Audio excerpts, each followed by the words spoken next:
welcomed home by President Richard Nixon and later embraced as a Republican leader of the future by Ronald Reagan. He went on to build a vast legacy of public service as a member of the U.S. House of Representatives, a senator, and a two-time candidate for president.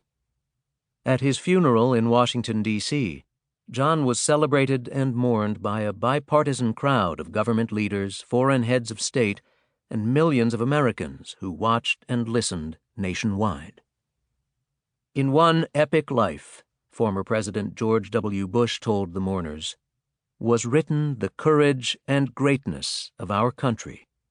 Former President Barack Obama took to the podium to herald McCain as a patriot who embodied so much that is best in America. He added, when John spoke of virtues like service and duty, it didn't ring hollow. They weren't just words to him. It was a truth that he had lived and for which he was prepared to die. A central theme echoed throughout the service. John McCain was a man of character, thoroughly committed to his principles and worthy of reverence, including by people who didn't always agree with him, or who he occasionally irritated with his stubbornness and persistence. But one man did not share these sentiments. Instead of feeling somberness, he felt spite. Instead of respect, he offered resentment. That man was the sitting President of the United States. It was no secret that Donald J. Trump hated John McCain. He is not a war hero, Trump remarked in 2015 to a stunned audience in Iowa. I like people who weren't captured. Though he received McCain's support during the general election, then-candidate Trump bristled when the senator withdrew his endorsement in the wake of the Access Hollywood scandal, in which the businessman bragged about grabbing women's private parts, and he could not abide McCain's criticisms once in office. It was no surprise that the president was agitated by the outpouring of public appreciation toward the senator.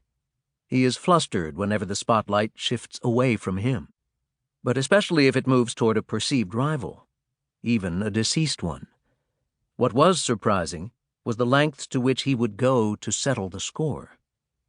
President Trump, in unprecedented fashion, was determined to use his office to limit the nation's recognition of John McCain's legacy.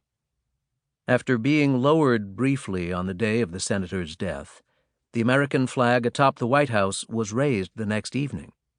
Aides worried this would send a bad signal and tried to have it re-lowered.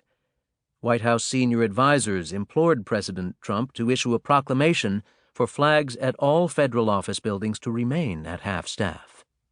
They urged him to issue a formal statement on the late senator's death and legacy.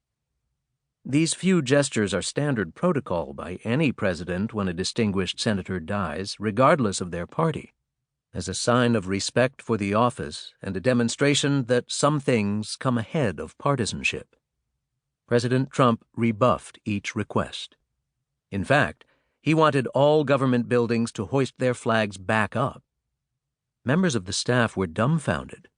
Many among us had disagreements with John over the years, but we all honored his service to the nation as we would any person who wore the flag of the United States into battle and suffered at the hands of an enemy, let alone his later contributions to our country.